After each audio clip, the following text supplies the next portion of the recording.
గోదావరి పుష్కరాలు వస్తున్నాయి.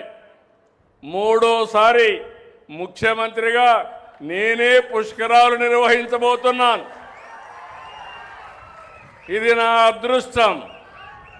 ప్రకృతిని ప్రేమించడం మనందరి సాంప్రదాయం.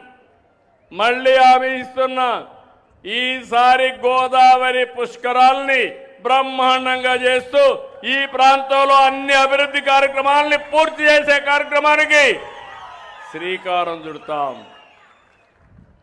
పోలవరం జాతికి వరం. అలాంటి పోలవరం డయాఫామ్ వాల్ని గోదావరిలో కలిపేశారు. రామానాయుడు గారి ఆధ్వర్యంలో మొన్నే పూర్తి చేశాం. మీ అందరికీ హామీ ఇస్తున్నా, కేంద్ర సహకారం పూర్తిగా ఉంది. పుష్కరాల కంటే ముందు గోదావరి పూర్తి చేసి జాతికి అంకితం చేస్తామని మరొక్కసారి విజ్ఞప్తి చేస్తున్నాను.